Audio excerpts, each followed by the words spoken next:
ನಮಸ್ಕಾರ ಬೀದರ್ ನ್ಯೂಸ್ ರೌಂಡಪ್ಗೆ ಸ್ವಾಗತ. ನಾನು ಹನುಮಂತ್ ದೇಶ್ಮುಖ್. ಬನ್ನಿ ಕ್ವಿಕ್ ಆಗಿ ನೋಡೋಣ ಬೀದರ್ ಜಿಲ್ಲೆಯ ಇಂದಿನ ಪ್ರಮುಖ ಸುದ್ದಿಗಳನ್ನು. ಔರಾದ್ ಪಟ್ಟಣದ ಐತಿಹಾಸಿಕ ಸುಕ್ಷೇತ್ರ ಉದ್ಭವಲಿಂಗ ಶ್ರೀ ಅಮರೇಶ್ವರ ಜಾತ್ರಾ ಮಹೋತ್ಸವದ ನಿಮಿತ್ತ ಇಂದು ಬೆಳಗ್ಗೆ ಪಶು ಆಸ್ಪತ್ರೆ ಎದುರಿಗೆ ಇರುವಂತಹ ಅಗ್ನಿಕುಂಡದಲ್ಲಿ ಸಹಸ್ರಾರು ಭಕ್ತರ ಹರ್ಷೋದ್ಗಾರದ ನಡುವೆ ಅಗ್ನಿ ಪೂಜೆ ವಿವಿಧ ಧಾರ್ಮಿಕ ಪದ್ಧತಿಗಳಿಂದ ಜರುಗಿತು. ಸುಕ್ಷೇತ್ರ ಔರಾದ್ ಪಟ್ಟಣದ ಆರಾಧ್ಯ ದೈವ ಬೇಡಿದ ವರ ಕರುಣಿಸುವಂತಹ ಕಾಮಧೇನು ಈ ಭಾಗದ ಜನರ ಸಂಕಷ್ಟ ಪರಿಹರಿಸುವ ಕಲ್ಪತರು ಉದ್ಭವಲಿಂಗ ಅಮರೇಶ್ವರ ಅಗ್ನಿ ಪೂಜೆ ಇಂದು ಗುರುವಾರ ಬೆಳಗ್ಗೆ ವಿವಿಧ ಧಾರ್ಮಿಕ ಪದ್ಧತಿಗಳಿಂದ ಅತಿ ವಿಜೃಂಭಣೆಯಿಂದ ಜರುಗಿತು. ಸತತ 4 ದಿನಗಳ ಕಾಲ ಪಟ್ಟಣದ ವಿವಿಧ ಬಡಾವಣೆಗಳ ಮೂಲಕ ಸಕಲ ವಾದ್ಯಗಳೊಂದಿಗೆ ಶ್ರೀ ಅಮರೇಶ್ವರರ ಪಲ್ಲಕ್ಕಿ ಮೆರವಣಿಗೆ ನಡೆಯುತ್ತದೆ. 4ನೇ ದಿನ ಶ್ರೀ ಅಮರೇಶ್ವರ ಅಗ್ನಿ ತುಳಿದ ಮೇಲೆ ಭಕ್ತರು ಅಗ್ನಿ ತುಳಿದು ಪಾವನಗೊಳ್ಳುತ್ತಾರೆ. ಪಟ್ಟಣದ ದೇಶ್ಮುಖ್ ಓಣಿ ಖೂಬಾಗಲ್ಲಿ ಷಟ್ಕರ್ ಗಲ್ಲಿಯ ಮೂಲಕ ಉತ್ಸವದ ಮೂರ್ತಿ ಮತ್ತು ಪಲ್ಲಕ್ಕಿ ಮೆರವಣಿಗೆ ನಡೆದು ಪಶು ಆಸ್ಪತ್ರೆ ಎದುರಿಗೆ ಇರುವಂತಹ ಅಗ್ನಿಕುಂಡಕ್ಕೆ ಬಂದು ಅಗ್ಗಿ ತುಳಿತಾರೆ. ದೇವರ ಮೂರ್ತಿ ಮತ್ತು ದರ್ಶನ ಹಾಗೂ ಪಲ್ಲಕ್ಕಿ ಅಗ್ಗಿ ತುಳಿದ ಮೇಲೆ ಸರ್ವ ಭಕ್ತರು ಶ್ರೀ ಅಮರೇಶ್ವರ ಜೈಘೋಷಗಳೊಂದಿಗೆ ಓಂ ಬಲ ಶಂಕರ್ ಬಲ ಎನ್ನುತ್ತಾ ಅಗ್ಗಿ ತುಳಿದು ಭಕ್ತಿ ಭಾವವನ್ನ ಮೆರೆದರು. ಇಂದು ಸಚಿವ ಸಂತೋಷ್ ಲಾಡ್ ಅವರ ಹುಟ್ಟುಹಬ್ಬದ ಪ್ರಯುಕ್ತ ಸಂಜೀವಿನಿ ಜೀವರಕ್ಷಕ ಟ್ರಸ್ಟ್ ವತಿಯಿಂದ ಬೀದರ್ ನಗರದ ಕನ್ನಡ ಸಾಹಿತ್ಯ ಭವನದಲ್ಲಿ ಆಪ್ತ ರಕ್ಷಕ ದಿನ ಆಚರಿಸಲಾಯಿತು. ದೇಶದ ಯಾವುದೇ ಮೂಲೆಯಲ್ಲಿ ಜನರು ಕಷ್ಟದಲ್ಲಿದ್ದಾಗ ಅಲ್ಲಿಗೆ ಹೋಗಿ ಅವರನ್ನ ರಕ್ಷಿಸುವಂತ ಕೆಲಸ ಮಾಡುವಂತ ಸಂತೋಷ್ ಲಾಡ್ ಅವರ ಸೇವೆಯನ್ನ ಪರಿಗಣಿಸಿ ಸಂಜೀವಿನಿ ಜೀವರಕ್ಷಕ ಟ್ರಸ್ಟ್ ವತಿಯಿಂದ ಈ ಕಾರ್ಯಕ್ರಮವನ್ನು ಹಮ್ಮಿಕೊಳ್ಳಲಾಯಿತು. ಕಾರ್ಯಕ್ರಮವನ್ನು ಉದ್ಘಾಟಿಸಿ ಮಾತನಾಡಿದ ಹಿರಿಯ ವೈದ್ಯ ಚಂದ್ರಕಾಂತ್ ಗುದ್ಗೆ, ದೇಶದಲ್ಲಿ ಪ್ರವಾಹ, ಭೂಕಂಪದಂತಹ ಅನಾನುಕೂಲತೆಗಳು ಸಂಭವಿಸಿದಾಗ ಅಲ್ಲಿಗೆ ತೆರಳಿ ಕನ್ನಡಿಗರ ಜೀವ ರಕ್ಷಿಸುವಂತಹ ಸಂತೋಷ್ ಲಾಡ್ ಹುಟ್ಟುಹಬ್ಬದ ಪ್ರಯುಕ್ತ ಆಪ್ತ ರಕ್ಷಕ ದಿನ ಆಚರಿಸುತ್ತಿರುವುದು ಶ್ಲಾಘನೀಯ ಎಂದರು.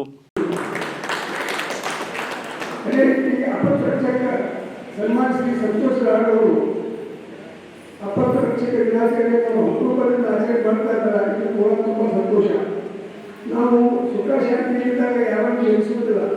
ಅಂದರೆ ಅಪತ್ಕಾರ ಬಂತು ಅಂದರೆ ಅಪತ್ಕಾರ ಅಂದರೆ ಯಾವುದೋ ಸಡನ್ನಾಗಿ ಸುಗಂಧಿ ಬರುತ್ತೆ, ಒಂದು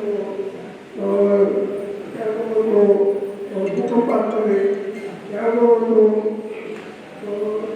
ಈ ಭೂಕಂಪದಲ್ಲಿ ಎಲ್ಲರೂ ಆತ್ಮಹತ್ಯೆ ಸಿಕ್ಕಿಕೊಂಡು ಇಂಥ ಎಮರ್ಜೆನ್ಸಿ ಬಂತಂದರೆ ಅವರ ರಕ್ಷಣೆ ಹೇಗೆ ಮಾಡಬೇಕು, ಜನರ ಜೀವನ ಹೇಗೆ ಉಳಿಸಬೇಕು ಅಂಬುದರ ಬಗ್ಗೆ ಮತ್ತು ಅದೇ ರೀತಿ ಅವರಿಗೆ ಕೆಲಸ ಮಾಡಿ ಅವರ ಆದಷ್ಟು ಸಾವು ನೋವನ್ನು ಕಡಿಮೆ ಮಾಡೋಕ್ಕೆ ಬಹಳ ಸಹಾಯ ಮಾಡ್ತದೆ. ನೀವು ಮಾಡ್ತಾ ಇದ್ದೀರಿ, ಬಹಳ ಒಳ್ಳೆಯ ಕೆಲಸ, ಶ್ಲಾಘನೀಯ. ತಂದೆ ತಾಯಿ ಜೊತೆಗೂಡಿ ಪತ್ನಿಯು ತನ್ನ ಪತಿಯ ಹತ್ಯೆ ಮಾಡಿದ ಘಟನೆ ಔರಾದ್ ತಾಲೂಕಿನ ಬಾಚಪಳ್ಳಿ ಗ್ರಾಮದಲ್ಲಿ ಮಂಗಳವಾರ ರಾತ್ರಿ ನಡೆದಿದೆ. ಶ್ರೀಧರ್ 28 ಮೃತ ವ್ಯಕ್ತಿಯಾಗಿದ್ದಾನೆ. ಶ್ರೀಧರ್ ಪ್ರತಿದಿನ ಕುಡಿದು ಬಂದು ಪತ್ನಿ ಮೇಲೆ ಹಲ್ಲೆ ನಡೆಸುತ್ತಿದ್ದ ಅಂತ ಆರೋಪಿಸಲಾಗಿದೆ. ಇದೇ ಕಾರಣಕ್ಕೆ ಹೆಂಡತಿಯು ತನ್ನ ತಂದೆ ಹಾಗೂ ತಾಯಿಯ ಜೊತೆಗೂಡಿ ಪತಿ ಮೇಲೆ ಹಲ್ಲೆ ನಡೆಸಿ ಕೊಲೆ ಮಾಡಿದ್ದಾರೆ ಅಂತ ತಿಳಿದು ಬಂದಿದೆ. ಈ ಘಟನೆಗೆ ಸಂಬಂಧಿಸಿದಂತೆ ಸಂತಪುರ ಪೊಲೀಸ್ ಠಾಣೆಯಲ್ಲಿ ಪ್ರಕರಣ ಕೂಡ ದಾಖಲಾಗಿದೆ. ಉತ್ತರ ಪ್ರದೇಶದ ಪ್ರಯಾಗ್ರಾಜ್ಗೆ ಪ್ರಯಾಣಿಸುತ್ತಿರುವಂತಹ ಸಂದರ್ಭದಲ್ಲಿ ಅಪಘಾತ ಸಂಭವಿಸಿ ಗಾಯಗೊಂಡಿದ್ದಂತಹ ಬೀದರ್ನ ಲಾಡ್ಗೇರಿ ನಿವಾಸಿಗಳನ್ನ ಪೌರಾಡಳಿತ ಮತ್ತು ಹಜ್ ಸಚಿವ ರಹೀಂ ಖಾನ್ ಅವರು ಬ್ರಿಮ್ಸ್ ಆಸ್ಪತ್ರೆಗೆ ಭೇಟಿ ನೀಡಿ ಆರೋಗ್ಯವನ್ನು ವಿಚಾರಿಸಿದರು. ಈ ಸಂದರ್ಭದಲ್ಲಿ ಮಾತನಾಡಿದ ಅವರು, ಕುಂಭಮೇಳಕ್ಕೆ ಹೋಗಿ ಬರುವಾಗ ಅಪಘಾತ ಸಂಭವಿಸಿ ಲಾಡ್ಗೇರಿ ನಿವಾಸಿಗಳು ಮೃತಪಟ್ಟಿದ್ರು. ಆ ಮೃತ ಕುಟುಂಬಕ್ಕೆ ಸಾಂತ್ವನ ಹೇಳಿ ಬಂದಿದ್ದೇನೆ.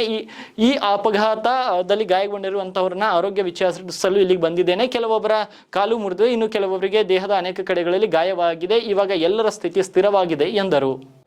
ಭೇಟಿ ಮಾಡಿದ್ದಾರೆ ಹಾಸ್ಪಿಟಲ್ಗೆ. ಯಾರ್ಯಾರು ಗಾಯ ಆಗಿದೆ, ಒಬ್ಬರಿಗೆ ಹೆಡ್ ಇಂಜುರಿ ಆಗಿದೆ, ಮತ್ತು ಲೆಗ್ ಬ್ರೋಕ್ ಆಗಿದೆ, ಆ ಥರ ಸುಮಾರು ವಿಸಿಟ್ ಮಾಡಿ ನಾನು ಮಾಹಿತಿ ತಗೋದಾಗ ಎಲ್ಲ ಡಾಕ್ಟರ್ಸ್ 100% ಈಗೇನು ಸೀರಿಯಸ್ ಇಲ್ಲ, ಒಂದು 15-20 ಡೇಸ್ನಲ್ಲಿ ಎಲ್ಲರೂ ಮನೆಗೆ ಹೋಗ್ಬೋದು ಅಂತ ಹೇಳಿದ್ದಾರೆ.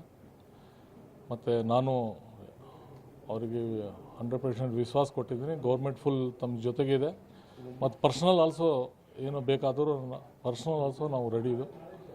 ಮತ್ತು ನಾನು ಡಿಸ್ಟ್ರಿಕ್ಟ್ ಇನ್ಚಾರ್ಜ್ ಮಿನಿಸ್ಟ್ರಿ ಆಲ್ರೆಡಿ ಮುಖ್ಯಮಂತ್ರಿ CM ಸಿದ್ದರಾಮಯ್ಯ ಜೊತೆಗೆ ಚರ್ಚೆ ಆಗಿದ್ದಾರೆ. ಯಾರ್ಯಾರು ಡೆತ್ ಆಗಿದೆ ಅವರಿಗೆ 5 ಲಕ್ಷ ಅಂತ ಘೋಷಣೆ ಮಾಡಿದ್ದಾರೆ. ಮತ್ತು ಎಲ್ಲ ಇವ್ರದ್ದು ಬೇರೆ ಖರ್ಚು ಏನಿದೆ ನಾವೆಲ್ಲ ಟೇಕ್ ರೆಸ್ಪಾನ್ಸಿಬಿಲಿಟಿ. ಸರ್, ಏನು ಒಂದೇ ಕುಟುಂಬದಲ್ಲಿ ತಂದೆ ತಾಯಿ ತೀರ್ಕೊಂಡಿದ್ದಾರೆ, ಮಕ್ಕಳು ಚಿಕ್ಕವರಿದ್ದಾರೆ, ಸರ್ಕಾರದಿಂದ ಏನಾದರೂ ಅವ್ರ ಜವಾಬ್ದಾರಿ ತಗೋತೀರಾ? ಇಲ್ಲ, ಅದೇ ಎಲ್ಲ ಜವಾಬ್ದಾರಿ ನಾವು ಹೇಳಿದ್ದೆ ಅವರಿಗೆ. ಇದು ಸ್ವಲ್ಪ 15 ದಿವಸ ಆದ್ರ ಮೇಲೆ ಮಹಾಶಿವರಾತ್ರಿ ನಿಮಿತ್ತ ಇಂದು ಪಾಪನಸ್ ದೇವಸ್ಥಾನಕ್ಕೆ ಬೀದರ್ ದಕ್ಷಿಣ ಕ್ಷೇತ್ರದ ಶಾಸಕರಾದ ಡಾಕ್ಟರ್ ಶೈಲೇಂದ್ರ ಬೆಲ್ದಾಳೆ ಅವರು ಭೇಟಿ ನೀಡಿ ವಿಶೇಷ ಪೂಜೆಯನ್ನು ಸಲ್ಲಿಸಿ ದೇವರ ದರ್ಶನವನ್ನು ಪಡೆದು ನಾಡಿನ ಮತ್ತು ಕ್ಷೇತ್ರದ ಜನರ ಒಳಿತಿಗಾಗಿ ಪ್ರಾರ್ಥನೆಯನ್ನು ಸಲ್ಲಿಸಿದರು. ಶಿವರಾತ್ರಿ ದಿನದಂದು ಭಾರತ ಹಾಗೂ ವಿದೇಶಗಳಲ್ಲಿ ಸಹ ಶಿವ ಆರಾಧನೆ, ಭಜನೆ, ಕೀರ್ತನೆ, ಪ್ರವಚನ ಇತ್ಯಾದಿ ಧಾರ್ಮಿಕ ಹಾಗೂ ಆಧ್ಯಾತ್ಮಿಕ ಕಾರ್ಯಕ್ರಮಗಳು ಬೆಳಗ್ಗೆಯಿಂದಲೇ ಪ್ರಾರಂಭವಾಗುತ್ತವೆ. ಹಾಗೆ ನಮ್ಮ ಜಿಲ್ಲೆ ಬೀದರ್ನಲ್ಲಿಯೂ ಕೂಡ ಶಿವನ ಆರಾಧನೆ ಆರಂಭವಾಗಿದ್ದು ಇಂದು ಸಾಕಷ್ಟು ಜನರ ಉಪವಾಸ ವ್ರತ ಮಾಡುವುದರಿಂದ ಭಕ್ತರ ಅನುಕೂಲಕ್ಕಾಗಿ ಅನೇಕ ಸಂಘಟನೆಗಳು ಹಣ್ಣು, ಹಂಪಲು, ಶಾಬ್ದಾಣಿ ಇತರೆ ತಿಂಡಿಗಳ ತಿನಿಸುಗಳನ್ನು ಕೂಡ ಹಂಚುತ್ತಿದ್ದಾರೆ. ಮುಂಬರುವಂತಹ ರಾಜ್ಯ ಬಜೆಟ್ನಲ್ಲಿ ಬೀದರ್ ಜಿಲ್ಲೆಗೆ ವಿಶೇಷವಾಗಿ ಅನುದಾನ ನೀಡುವ ವಿಚಾರವಾಗಿ ಇಂದು ಬೀದರ್ನಲ್ಲಿ ಪ್ರತಿಕ್ರಿಯೆ ನೀಡಿದಂತಹ ಪೌರಾಡಳಿತ ಮತ್ತು ಹಜ್ ಸಚಿವ ರಹೀಂ ಖಾನ್ ಅವರು ಬೀದರ್ ಮಹಾನಗರ ಪಾಲಿಕೆಯಾಗಿ 100 ಕೋಟಿ ಅನುದಾನ ನೀಡಲು ಮುಖ್ಯಮಂತ್ರಿಗಳೊಂದಿಗೆ ಮಾತನಾಡಿದ್ದೇನೆ.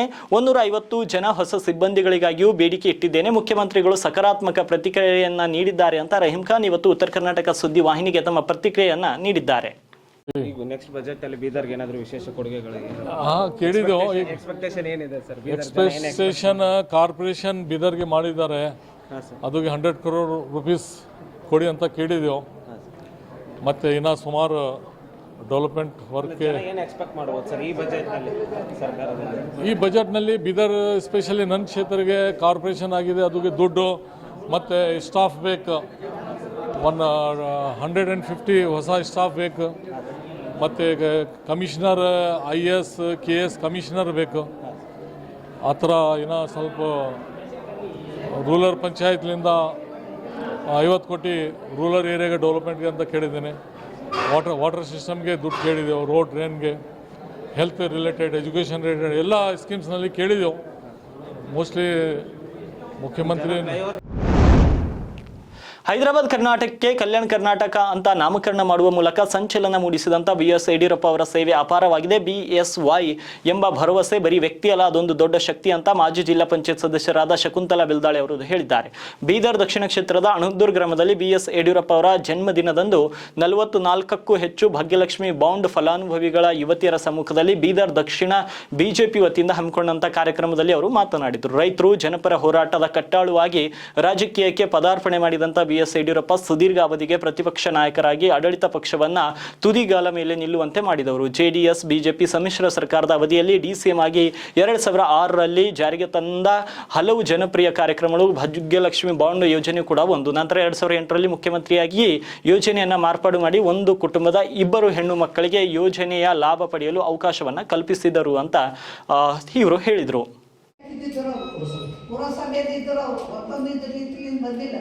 ಅದಕ್ಕೆ ಇವತ್ತು ಹೆಂಗೆ ಸ್ಟ್ರಗಲ್ ಮಾಡಿ ಬರ್ತಾ 82 ವರ್ಷ ಆಗ್ಯದ. ಅದಕ್ಕೆ ನಾವೆಲ್ಲರೂ ಆಡ್ದು ಸಮಸ್ತ ಎಲ್ಲ ಆತ್ಮೀಯ ಸಹೋದರರು, ನನ್ನ ಮಂಡಲದ ಪ್ರತಿಯೊಬ್ಬ ಎಲ್ಲ ನನ್ನ ಆತ್ಮೀಯ ಸಹೋದರ ಬಾಂಧವರಿಗೆ ಕಳಕಳಿಯಿಂದ ನಾನು ಕೇಳ್ಕೊತೀನಿ. ಯಡಿಯೂರಪ್ಪನವರಿಗೆ 82 ವರ್ಷ ಆಯುಷ್ಯವನ್ನು ಹೆಚ್ಚಾಗಲಿ. ಅವ್ರು ಮಾಡಿದಂಥ ಕಾರ್ಯವೈಖರಿಗಳಿಗೆ ಇನ್ನೂ ಶಕ್ತಿಯನ್ನು ಪಟ್ಟು ಮುಂಬರುವ ನಮ್ಮ ಸರ್ಕಾರ ಮುಂದೆ ಬರ್ತದ ಆ ಸರ್ಕಾರಕ್ಕೋಸ್ಕರ ಯಾವುದೇ ಯೋಜನೆ ಹಾಕೊಟ್ಟಿದ್ದನ್ನು ಮುಂದುವರಿಸಲಿ ಅಂತ ತಿಳ್ಕೊಂಡು ಆ ದೇವರಲ್ಲಿ ಇವತ್ತು ದೇವಿಯಲ್ಲಿ ಪ್ರಾರ್ಥಿಸುತ್ತಾ ಇವತ್ತು ದೇವಿ ಪೂಜೆ ಮಾಡಿದ್ರು. ನೋಡ್ರಿ ಅಮಾವಾಸ್ಯೆ ಅದ, ಇವತ್ತು ಅಮಾವಾಸ್ಯೆ ಅದ, ಇವತ್ತು ಭಾಳ ಒಳ್ಳೆಯದು. ಬೀದರ್ನಲ್ಲಿ ಇದೇ ಮಾರ್ಚ್ 2ರಿಂದ 4ರವರೆಗೆ 15ನೇ ರಾಜ್ಯ ಮಟ್ಟದ ಪಾರಂಪರಿಕ ವೈದ್ಯ ಸಮ್ಮೇಳನ ಜರುಗಲಿದ್ದು ರಾಜ್ಯದ 31 ಜಿಲ್ಲೆಗಳ 1500ಕ್ಕೂ ಅಧಿಕ ಪಾರಂಪರಿಕ ವೈದ್ಯರು ಸಮ್ಮೇಳನದಲ್ಲಿ ಪಾಲ್ಗೊಳ್ಳಲಿದ್ದಾರೆ ಅಂತ ಸಚಿವ ಈಶ್ವರ್ ಖಂಡ್ರೆ ತಿಳಿಸಿದರು. ಈ ಕುರಿತು ಸುದ್ದಿಗೋಷ್ಠಿಯಲ್ಲಿ ಮಾತನಾಡಿದ ಅವರು, ಕರ್ನಾಟಕವು ಶ್ರೀಮಂತ ಜೀವ ವೈವಿಧ್ಯ ತಾಣವಾಗಿದೆ. ಅನೇಕ ಪ್ರಭೇದ ಸಸ್ಯ, ಪ್ರಾಣಿ, ಕೀಟ ಸಂಕುಲಗಳನ್ನು ಹೊಂದಿದೆ. ಮನುಷ್ಯನ ಹಾಗೆ ಇವೆಲ್ಲದಕ್ಕೂ ಕೂಡ ಬದುಕು ಹಕ್ಕಿದ್ದು ಇವುಗಳ ಸಂರಕ್ಷಣೆ ನಮ್ಮೆಲ್ಲರ ಹಕ್ಕಾಗಿದೆ.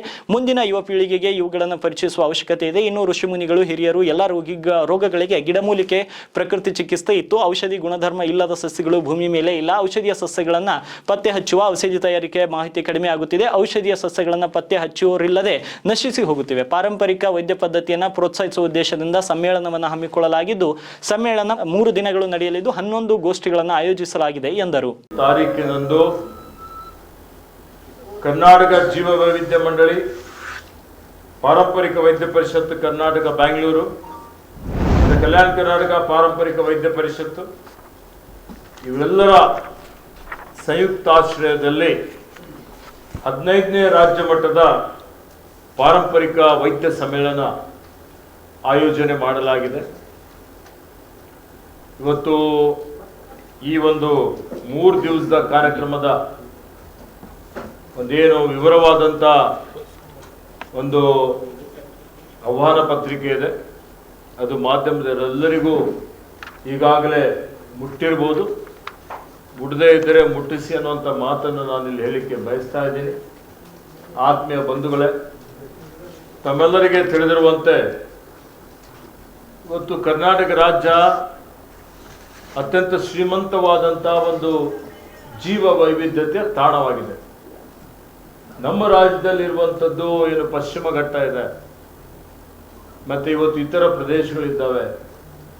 ಇಲ್ಲೆಲ್ಲ ಯಾವ್ಯಾವ ಇವತ್ತು ಅನೇಕ ಪ್ರಭೇದಗಳ ಸಸ್ಯಗಳಿದ್ದಾವೆ, ವಿವಿಧ ಪ್ರಭೇದಗಳ ಪ್ರಾಣಿಗಳಿದ್ದಾವೆ.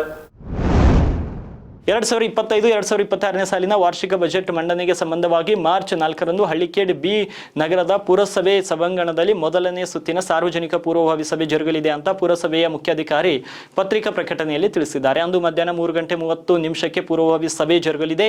ಈ ಸಭೆಯಲ್ಲಿ ಪಟ್ಟಣದ ನೋಂದಾಯಿತ ವಸತಿ ಕ್ಷೇಮಾಭಿವೃದ್ಧಿ ಸಂಘ, ನೋಂದಾಯಿತ ಸರ್ಕಾರೇತರ ಸಂಘ ಸಂಸ್ಥೆ, ವಾಣಿಜ್ಯ ಮತ್ತು ಕೈಗಾರಿಕಾ ಸಂಘ ಹಾಗೂ ಇತರೆ ಸಂಘ ಸಂಸ್ಥೆ ಪ್ರತಿನಿಧಿಗಳು, ಪಟ್ಟಣದ ಗಣ್ಯರು ಹಾಗೂ ಸಾರ್ವಜನಿಕರು ಭಾಗವಹಿಸಿ ಬಜೆಟ್ ವಿಷಯಕ್ಕೆ ಸಂಬಂಧಪಟ್ಟಂತೆ ತಮ್ಮ ಸಲಹೆ ಸೂಚನೆ ನೀಡಬಹುದಾಗಿದೆ ಅಂತ ಅವರು ಮಾಹಿತಿಯನ್ನು ನೀಡಿದ್ದಾರೆ. ಇವಾಗಿದ್ವು ಬೀದರ್ ಜಿಲ್ಲೆಯ ಇಂದಿನ ಪ್ರಮುಖ ಸುದ್ದಿಗಳು. ಮತ್ತೆ ನಾಳೆ ಭೇಟಿಯಾಗ್ತೀನಿ ಬೀದರ್ ನ್ಯೂಸ್ ರೌಂಡ್ ಅಪ್ನಲ್ಲಿ.